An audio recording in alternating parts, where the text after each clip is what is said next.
Bueno, como les había prometido, vamos a desarrollar hoy o profundizar hoy en el Evangelio según San Marcos. Como vimos en la clase pasada, es el primero de los evangelios escritos. Entonces, que podamos, con mente abierta y con el corazón dispuesto a adentrarnos en el Evangelio, recordando justamente, y es algo de lo que vamos a ver, que entrar en el Evangelio, profundizar en el Evangelio, es ahondar y conocer más a Jesucristo. Entonces vamos a abrir nuestras Biblias justamente en el Evangelio según San Marcos y vamos a revisar algo de lo que ya vimos anteriormente. Habíamos dicho que el plan del Evangelio según San Marcos está justamente en el primer versículo, ¿sí? Y no vamos a ahondar para poder dar espacio a otras cosas, pero habíamos visto justamente cómo el plan del Evangelio está subdividido en dos afirmaciones. Comienza así: comienzo del Evangelio de Jesús el Cristo, Hijo de Dios.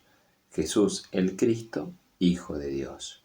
Justamente la primera parte del Evangelio termina en la afirmación de Pedro de que Jesús es el Cristo. Frente a la pregunta que hace Jesús, ¿qué dice la gente sobre el Hijo del Hombre? Después va a preguntar, ¿qué dicen ustedes que soy yo? Y Pedro va a decir, tú eres el Mesías.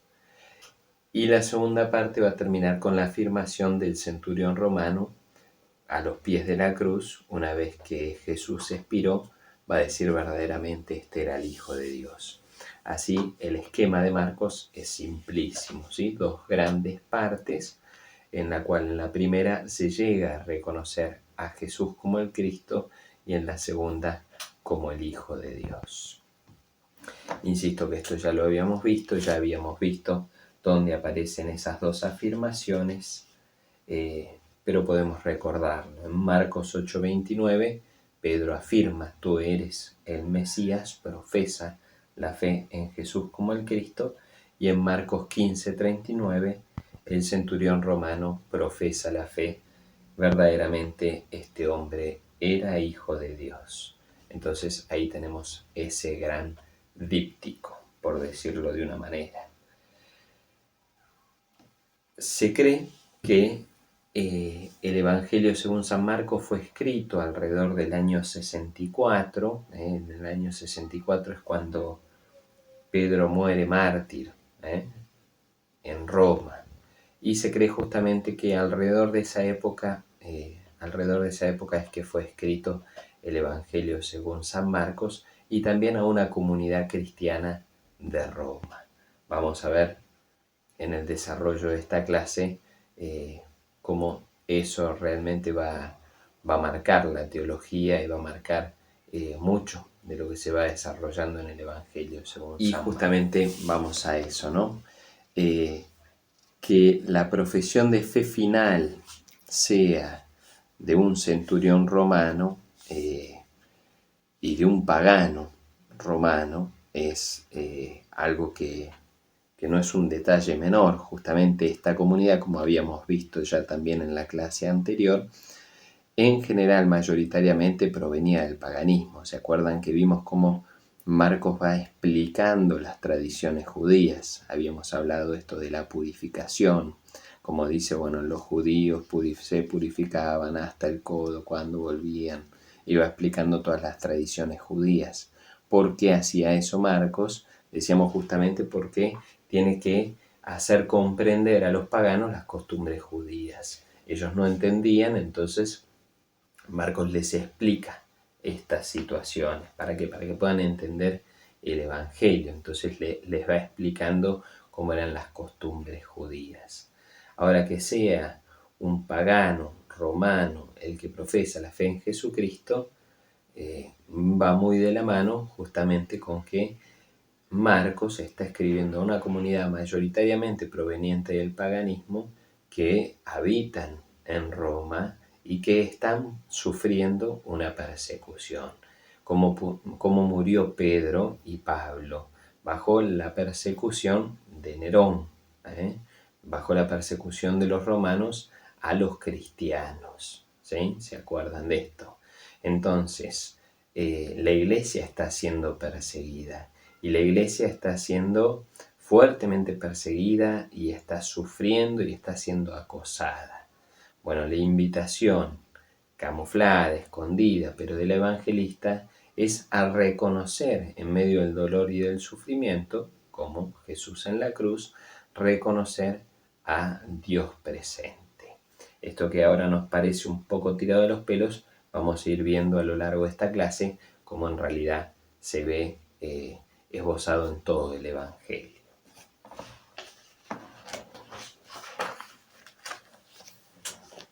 Algo propio del Evangelio según San Marcos es la identificación del Evangelio con Jesús mismo, con la persona de Jesús.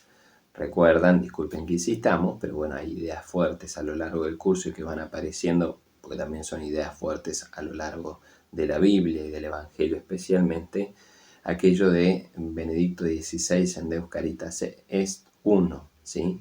Que nuestra fe no se reduce a una moral, a una filosofía, a un modo de vida, sino que es el encuentro con una persona y un acontecimiento. Esto va a estar marcado en el Evangelio según San Marcos, justamente la casi identificación entre la buena noticia y Jesús.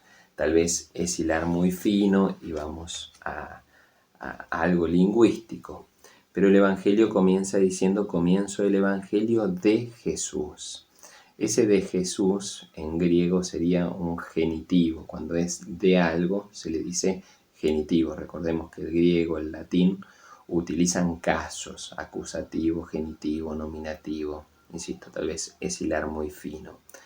Pero hay toda una discusión si ese de Jesús es un genitivo objetivo o un genitivo subjetivo. Voy a explicar, no se asusten, ¿sí?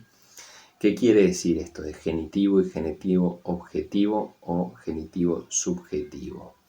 Si yo dijera vamos a comer una tarta de manzana, todos sabemos y entendemos que lo que yo estoy diciendo es que vamos a comer una tarta hecha de manzanas, del objeto manzana.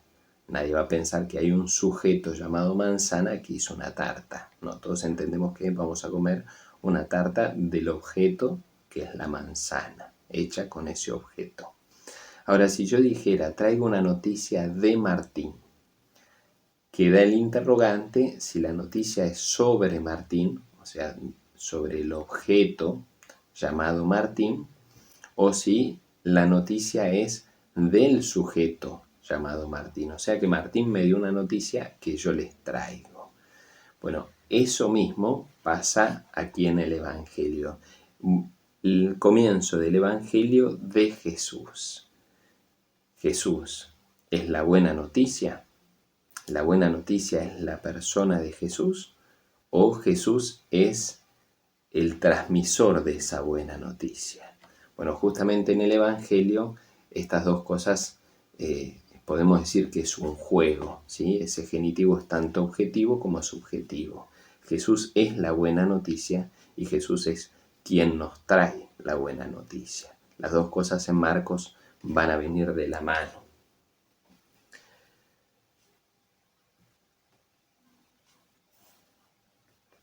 Algo muy importante también en el Evangelio según San Marcos, voy como tirando tiros en el aire, después los vamos a unir un poco todos, ¿sí? Son cosas aleatorias, pero vamos a ver que al final no es tan aleatorio.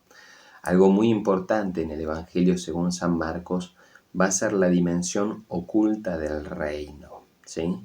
El reino de los cielos está, pero está de una manera muy oculta. Decíamos entonces que es muy importante el carácter oculto de Jesús como Salvador, como Rey. ¿Esto en dónde lo vemos? En varias cosas. Primero, Marcos hace mucho hincapié en las reacciones humanas de Jesús. Por ejemplo, Jesús se indigna, Marcos 1:41, se indigna y se entristece, 3:5, se enoja, 10:14, tiene hambre, 11:12, no sabe ni el día ni la hora cuando le preguntan sobre el día y la hora en que vendrá la salvación, 13:32, siente espanto, abatimiento, cae en tierra, en la pasión, las caídas de Jesús. Grita su situación de abandono en la cruz, 15:34, Eloí, Eloí, lama sabactaní, Señor mío, Dios mío, Dios mío, ¿por qué me has abandonado?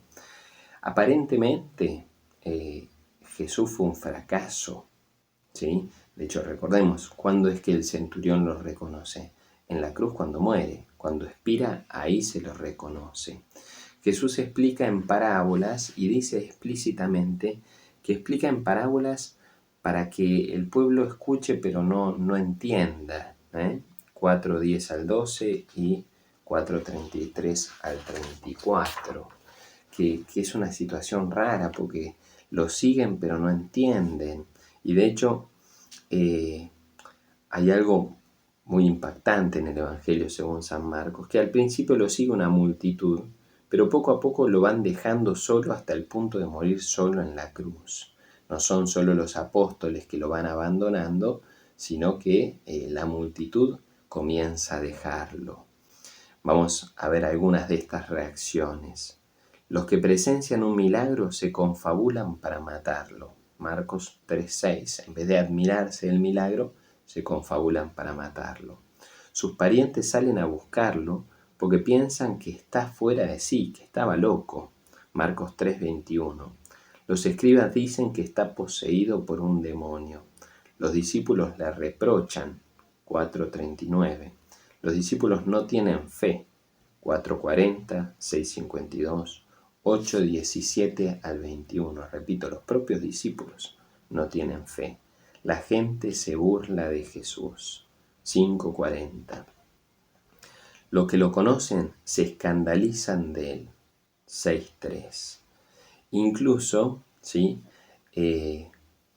Recordemos en la pasión, tres veces mientras Jesús rezaba, va a buscar a los apóstoles, a esos tres que estaban más cercanos, y las tres veces están durmiendo. Ni siquiera ellos pueden acompañar a Jesús y hacerlo bien. No pueden ver en Jesús nada como magnífico, nada extraordinario. De hecho, en la muerte de Jesús, lo único extraordinario que hay es que el velo del templo se corta. A diferencia de en Mateo vemos varias cosas extraordinarias cuando Jesús muere.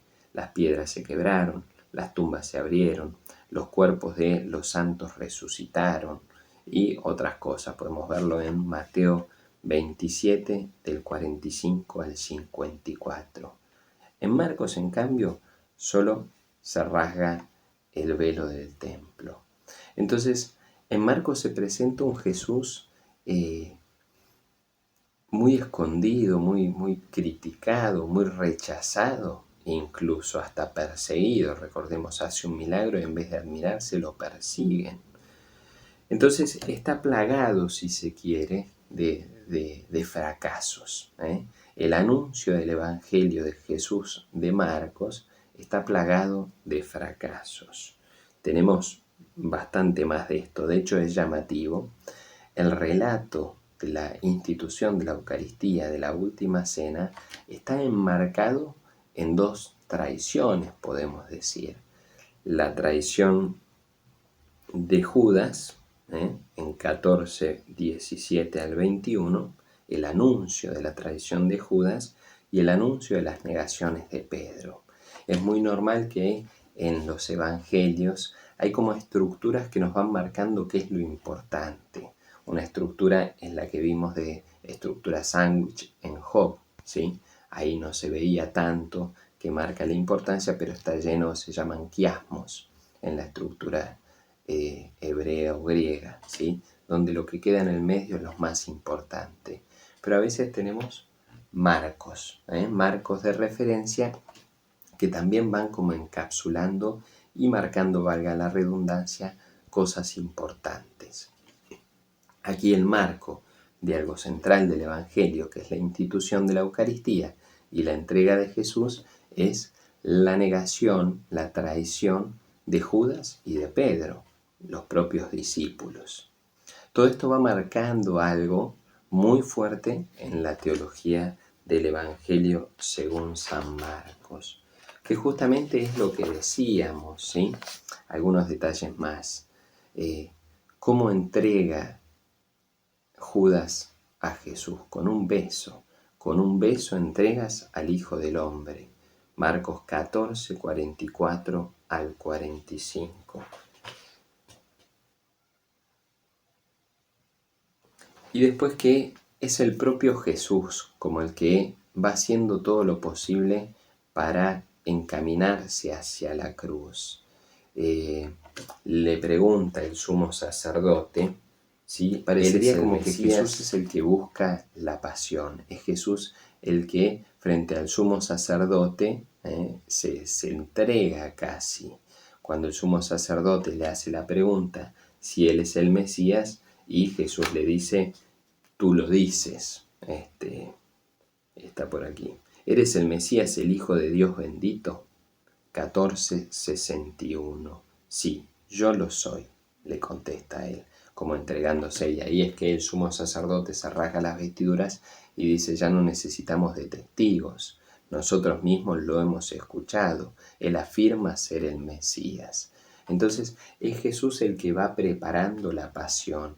De hecho, la profesión de fe de Pedro, aquella primera profesión de fe de Pedro, confesando que él es el Mesías, va a ser justamente a partir de ahí, va a anunciar Jesús la pasión, va a anunciar que él mismo tiene que encaminarse hacia la cruz, que va a ser contra lo que Pedro se va a negar y Jesús con total fuerza le va a decir, ve detrás de mí, Satanás.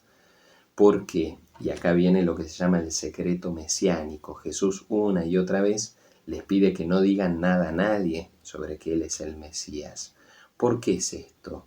Porque justamente Jesús sabe que el mesianismo para sus discípulos era otra cosa, era algo triunfalista, era el rey, el sucesor del rey David que viene a salvarlos, era una concepción más política, era realmente como que viene el Señor de los ejércitos a tomar poder y a mandar a patadas a los romanos y a quien fuera.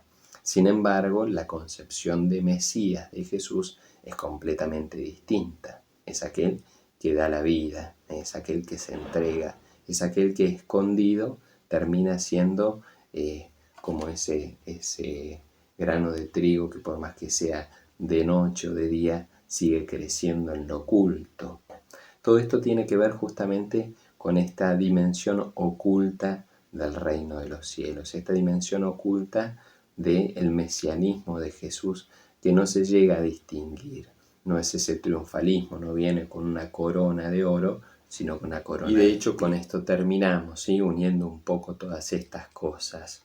Justamente Marcos le está escribiendo y anunciando el Evangelio, la buena noticia de Jesús, a una comunidad que está siendo perseguida por el Imperio Romano, donde muchísimos están siendo asesinados, donde se tiraba a los cristianos a la arena, donde decapitaron a Pablo y mataron también a Pedro, ¿sí? Entonces, esa es la comunidad a la que le está escribiendo Marcos. Recordemos la persecución de Esteban, como Esteban fue apedreado y comenzó una persecución y se desparramaron. Bueno, justamente a esa comunidad le escribe y le anuncia el Evangelio. ¿Y cómo le anuncia el Evangelio? Diciendo, Jesús está en medio de ustedes. El reino de los cielos está triunfante pero escondido. En medio de esta persecución Dios está obrando. ¿Cuántas veces tenemos la tentación de querer que Dios se nos manifieste triunfalmente? Que Dios deje en claro a todos que Él es el Hijo de Dios y que Él está y que Él triunfó. Sin embargo, lo vemos en la cruz. Entonces, ¿por qué le pedimos a Dios que hoy actúe de manera diferente a como actuó en la encarnación? ¿Por qué le pedimos a Dios que sea evidente cuando en realidad en su vida terrena no fue evidente? Y cuando muchísimos, hasta los propios seguidores de Jesús, dudaron, no tenían fe, les costaba creer, lo traicionaron, lo entregaron con un beso. ¿Se entiende? Entonces, el Evangelio, según San Marcos, está escrito para gente que en medio de la dificultad necesita creer, para gente que en medio del dolor, del sufrimiento y sintiéndose abandonados, Dios mío, ¿por qué me has abandonado?, necesitan esperanza y decir, creo. De hecho, el Evangelio según San Marcos terminaría antes de lo que tenemos nosotros en los Evangelios. Si uno mira el Evangelio según San Marcos, aparece por lo general en la nota al pie de 16:9, en la Biblia de Jerusalén, aparición de Jesús resucitado. Ya en el título aparece una nota al pie que dice: el final de Marcos, versículos 9 al 20, forma parte de las escrituras inspiradas. Es considerado como canónico. Esto no significa necesariamente que haya sido redactado por Marcos. De hecho, se pone en duda su pertenencia a la redacción del segundo evangelio. Las dificultades proceden, bla, bla, bla. Entonces, es un añadido posterior. El evangelio según San Marcos termina en realidad con el sepulcro vacío, con Jesús resucitado, pero el sepulcro vacío. No hay una evidencia de la resurrección. Jesús resucitado está presente, pero está escondido. Después se le agregó posteriormente, insisto, como dice la nota al pie, es inspirado y es canónico y creemos en eso, pero es una redacción posterior, porque justamente el Evangelio según San Marcos es el Evangelio de Jesús que triunfa en lo escondido, de Jesús que está oculto, pero sigue estando. Entonces, como decía antes, ¿cuántas veces le pedimos a Dios evidencias? Pero Jesús justamente no viene a ser evidente. De hecho, en este Evangelio es cuando los fariseos le piden signos a Jesús. Y Jesús le niega los signos. A ver si encuentro la cita. Estaba por aquí. ¿Por qué les niega los signos? ¿Porque es caprichoso? No, porque en nuestra vida en general no tenemos signos, o tenemos signos escondidos, como el sepulcro vacío, como Jesús crucificado, y como tantos otros que nos fue presentando en medio de este Evangelio. La invitación para nosotros es aprender a tener los ojos de la fe y aprender a no escapar a las dificultades y no tener miedo en medio de las persecuciones, en medio de la incredulidad de los otros, en medio de ser maltratado por nuestra fe, porque esa fue la situación de la primera iglesia cristiana, porque esa fue la situación de Jesucristo y porque esa puede ser también nuestra situación. Entonces, como verán en el Evangelio, en estos pocos minutos y desarrollándolo así a kilómetros por hora, en el Evangelio según San Marcos, el primero, el más cortito, si se quiere, más sencillo, se nos muestra una dimensión profundísima de nuestra fe, que Jesús está en las dificultades. Qué bien nos hace esto para el tiempo que estamos viviendo ahora. Hoy la pandemia, el día de mañana tantas otras cosas. Entonces que el Señor fortalezca nuestra fe, leyendo el Evangelio según San Marcos, que no nos agarre el zapateo caprichoso de pedirle a Dios evidencias, sino que aprendamos a escuchar ese Dios que de día y de noche crece poco a poco, ese reino, que a veces no sabemos distinguir entre el trigo y la cizaña, sabiendo que Él está, que su reino se hace presente y que realmente es salvador, por más que lo que veamos muchas veces sea un sepulcro vacío y a Jesús crucificado. Para terminar, algo muy lindo de este Evangelio también es que lo ejemplar en general viene de las personas menos esperadas. Como decimos, los apóstoles y los discípulos en general fueron un fracaso, ¿sí? No invocaban una, pobrecitos. Sin embargo, cantidades de personajes secundarios son ejemplares, sea Bartimeo, el ciego que comenzó a gritar mientras los discípulos trataban de callarlo. Bueno, el que da el ejemplo del que sigue perseverando es el ciego. El centurión romano, que estaba ahí parado y de hecho es parte de los que crucificaron a Jesús, bueno, termina confesando la fe. Y así tantos otros, en vez de los de primera línea que uno esperaría, Pedro, y los 12 y tantos otros que fueran ejemplares, los que dan el ejemplo son aquellos que están en segunda línea y ocultos. Bueno, ¿cuántas veces aquellos que no son los protagonistas de la historia terminan siendo realmente los ejemplos a seguir? Que el Señor nos ayude a seguir profundizando y a seguir caminando hacia la cruz y hacia su encuentro.